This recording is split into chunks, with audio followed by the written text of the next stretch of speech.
But when it comes to sabr, sabr means patience. It also refers to restraint. Let me take a moment to explain to you the three categories of sabr. Sabr means that patience, normally we just use the term patience, but when you have to fulfill the command of Allah subhanahu wa ta'ala, the strength that is required to do it is also known as sabr. I am bearing sabr because I need to fulfill the laws of Allah. There are two major types of laws. One is the do's and the other the don'ts. So for the do's, I need sabr to do them. To get up early morning to read Salatul Fajr, subhanallah, is not a joke. Get used to it. It becomes your habit. You will open your eye automatically at the time of Salah because you're used to it. Your body has this computer that is amazing.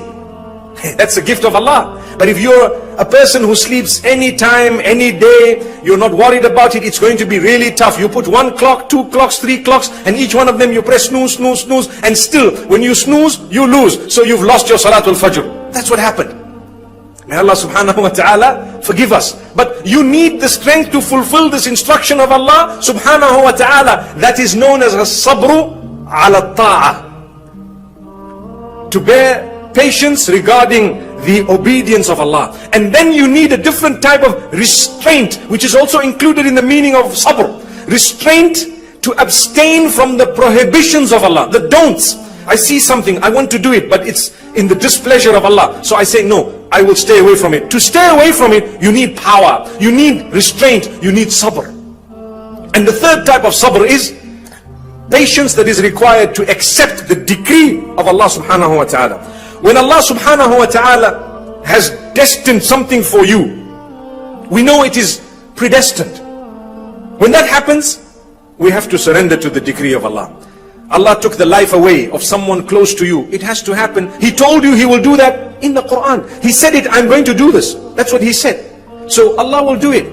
We have to lose our loved ones because we have to go. Don't worry. If you do good deeds, Allah says, وَالَّذِينَ آمَنُوا وَاتَّبَعَتْهُمْ ذُرِّيَّتُهُمْ بِإِيمَانٍ أَلْحَقْنَا بِهِمْ ذُرِّيَّتَهُمْ. Allah gives good news to those whose family members follow up in that goodness. Allah says, we will gather you together later on. Don't worry, you're going to meet each other. You can gather in paradise. The condition is, you need to do good deeds. You need to try. You need to believe. And you need to, there are people, sometimes they don't believe in the hereafter.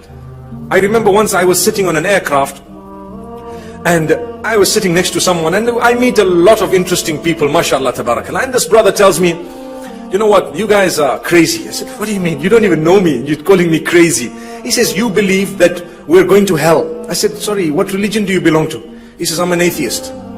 I said, with all due respect, obviously we have a live and let live policy, and mashallah, we will coexist by all means, but I want to tell you, why are you worried about it when you don't even believe in the hereafter? He was quiet. I said, okay, have you thought about it?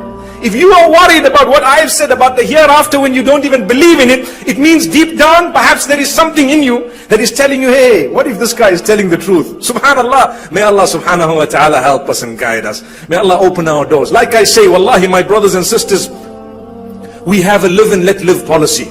We will coexist. We will have our differences. We have to have the differences. These differences must not make us become violent. They must not make us spread hate. They must rather make us engage one another in positive discussion so that we can be enlightened regarding the decisions we have made in our lives. May Allah subhanahu wa ta'ala grant us the ability to make the best decisions based on sound knowledge. So I was speaking about the light of the sun and the light of the moon, and the fact that this one is called diya and that one is called nur. So Allah says, with the salah you achieve the nur, and with the sabr you achieve the diya. Diya is like the sun. When I need to abstain from something, there is a bit of an energy required. It's a little bit of heat. I see something I really love, I really like, but there is a certain power that is required for me to stay away. Whereas when it comes to salah, that is a very positive energy. I just say Allahu Akbar, and I'm so calm,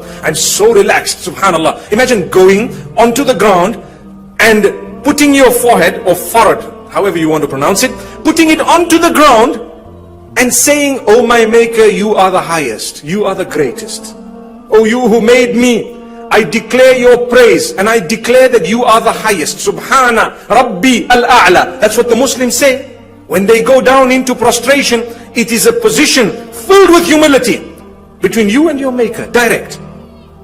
Imagine you go down and you are picturing this to say, I'm in front of my Maker on my, prostration on all 7 bones, and I'm there saying, oh my Maker, you are the highest. That is such a beautiful feeling. This is why the Prophet ﷺ says, as-salatu nurun. Salah is nur. It has in it beauty. And then this verse comes to be understood.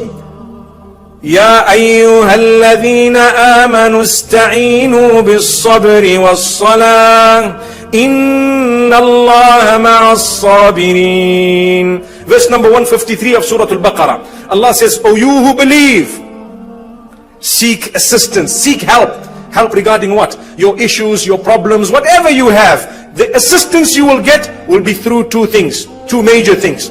Sabr and salah. Bear patience, and I've explained to you the 3 aspects of it. And fulfill your prayer. Why fulfill your prayer? You develop your link with Allah.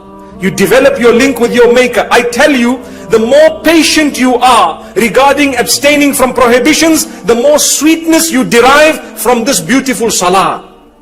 When a person has stayed away from prohibitions, he will definitely, or she will definitely be able to achieve a beautiful sweetness and a taste of that prayer, such that he or she will want to pray every time, and more than just the obligatory prayer, even that which is over and above the obligation.